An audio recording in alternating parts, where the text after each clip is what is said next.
Hi everyone, I'm Maureen McCoy. I'm a registered dietitian and lecturer at the College of Health Solutions at Arizona State University.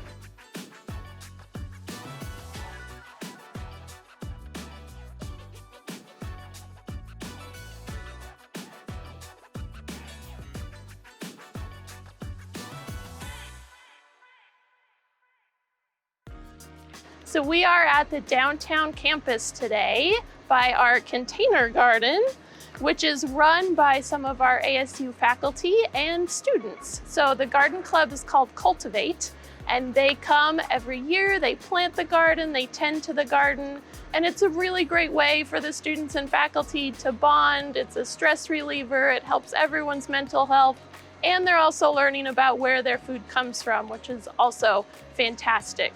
So today we thought it would be a perfect opportunity to highlight the benefits of fruits and vegetables, but also how to get the most from the fruits and vegetables that you eat.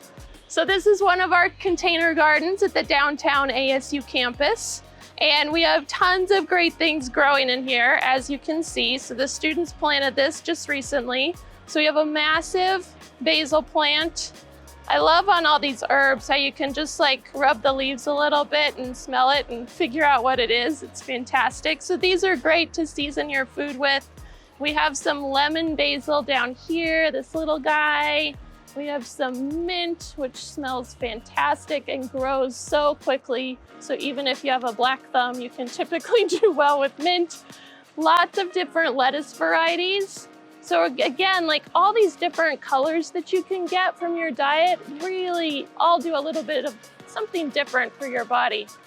We have some kale over here. Remember when you try to prepare kale, like if you just tried to eat it like this, it can be a little rough, but try to break it down with some lemon juice and then it'll taste really good. More lettuce varieties over here that are doing so well. One of my favorite is this rainbow Swiss chard over here. And you can see all the colors of the stalks. So the stalks are gonna be a little bit hardier, but if you just briefly cook them, again, we don't wanna totally bring them to mush, but just briefly give it like a flash stir fry, and that can really be a nice way to prepare it. But again, you don't just want to eat the leaves, like get all of this goodness in here. We have some more little baby spinach over here. Again, with spinach, try to eat it raw, try to eat it fresh. It's good both ways.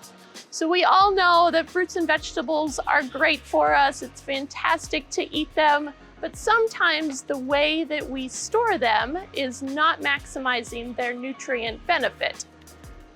So as soon as you come to your garden and you pick something, right, off of its stem, right away it starts to lose some of its nutrient quality. So I'm talking about like vitamins and minerals here.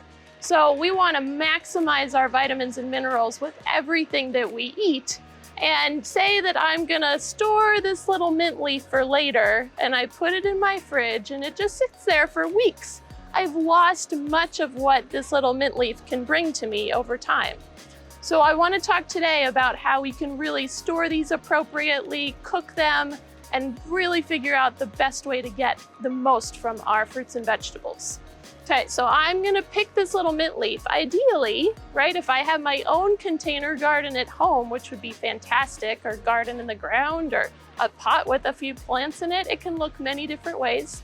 But it's cool to grow your own fruits and vegetables because as soon as you pick it, you can go wash it and you can eat it. And with that, that short amount of time is really ideal because you've picked it from its vine, you've taken off its nutrient source, but then you've eaten it and you've gotten all those great nutrients from it, which is really ideal. If instead I have to store this, there's a few things to think about. So when we store fruits and vegetables, or if they have to travel from states away from us, they actually gradually lose vitamins and minerals along their way. So consider, fruits and vegetables that don't grow in Arizona that we have to get from many states away or even countries away, and it goes on a boat or it goes on a truck and it eventually gets to the grocery store. Then you go and purchase said fruit or vegetable. You bring it home. It might sit in your fridge. It might sit on the counter for days, weeks, sometimes months probably. And then you're like, oh, I think I might go eat that broccoli right now, which is great.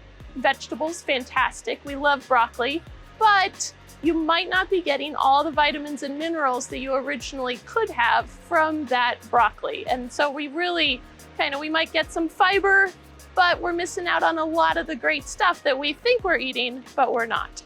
So ideally, having your own garden, great way to know how long the food has been between, garden to mouth or garden to table. But if you purchase it at the grocery store, consider going to the, your Arizona grown section if you live in Arizona, or whatever your local produce is. Typically they highlight that at the grocery store, so that's a great place to go because at least it's local.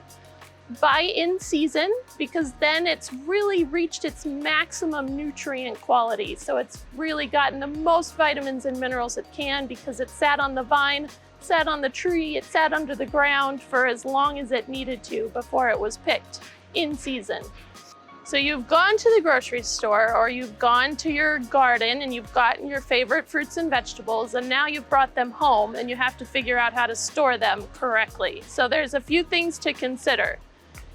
If it is a vegetable, vegetables are typically stored in the refrigerator, except potatoes. So potatoes, some of your other root vegetables, sweet potatoes, they can actually be stored in a cool, dark place, but don't forget about them. So consider those bags of potatoes you might get in the store. Sometimes I've left those in a cool, dark place for so long that they started to grow little shoots, and then, they're kind of past the point of using them at that point.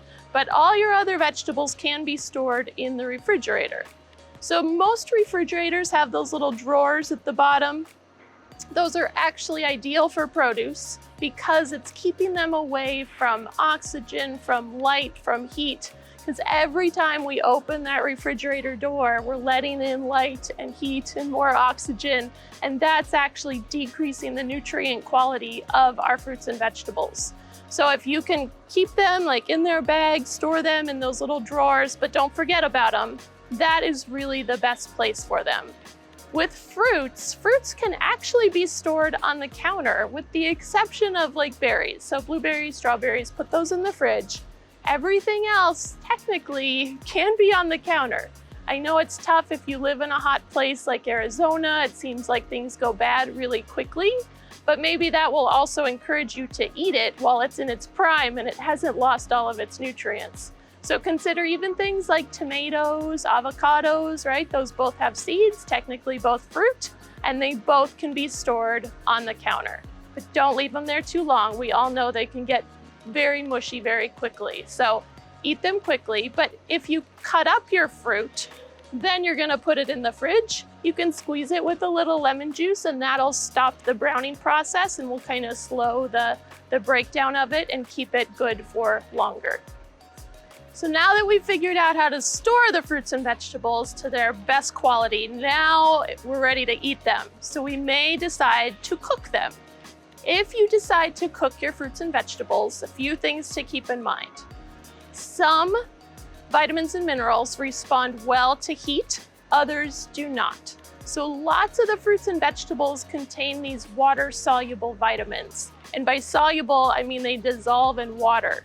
So you think about if you ever steam things in a bath of water, you've lost so many of those water-soluble vitamins in that water. So ideally, we want to, if you need to cook it, you want to cook it very quickly, still try to maintain that crispness. So think about stir fries, just a quick saute.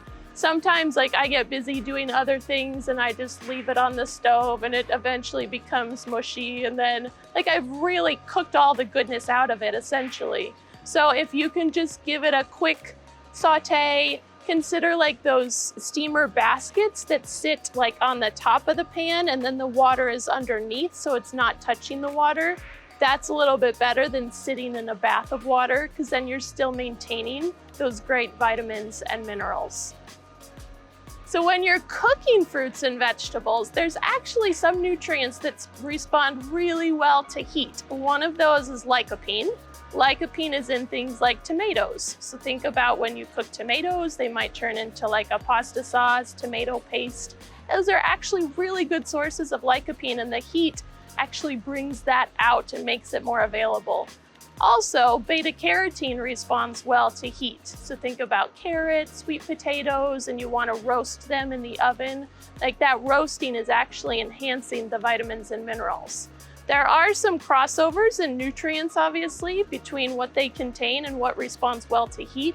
So really your best advice is to include some raw, some cooked, like really mix it up in your diet, because then you can just assure yourself that you're gonna get some of those nutrients in everything that you eat each day.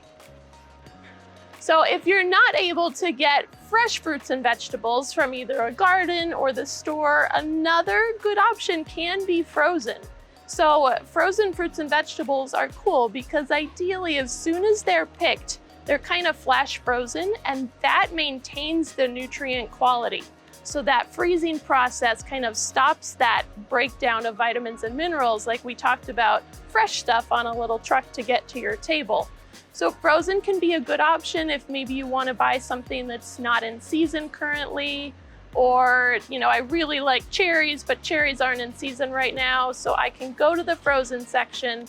Sometimes I just leave the frozen fruits out to thaw a little bit, and then I just add it to my yogurt, like plain yogurt, and then it can make a really nice snack without getting all the sugar that some of the added fruit yogurts have. With the frozen vegetables, still a good option, but obviously they're frozen, and so they get those little ice crystals, which is water. That vitamin C that's in that broccoli is gonna get into that water source a little bit, so you're gonna lose some of the nutrients. But with all these fruits and vegetables, you're still gonna get really good fiber, and fiber is so valuable to keep your system moving, keep everything going in your body. So it's still worth it to consume, and you can also save that extra water that's collecting all these nutrients and make your own like vegetable stock instead of buying it at the store. So we talked about fresh, we talked about frozen. So the last option for fruits and vegetables is canned. And canned can be a really good choice as well. It's very cost efficient. They keep a lot longer that way. Vegetables that are canned tend to lose a lot of the vitamins and minerals in processing, but again, you'll still get some of that great fiber.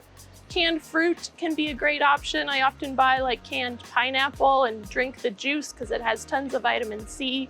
So fresh pineapple can sometimes be expensive. So canned fruits and vegetables are not a bad option either if you can't get fresh or frozen. All right, so I found this bell pepper at a store the other day, and it's a cool striped one. So bell peppers are technically a fruit because they do have seeds. Lots of vitamin C, but again, we don't want to cook these to their death because it's going to lose all that vitamin C. So eat it raw if you can.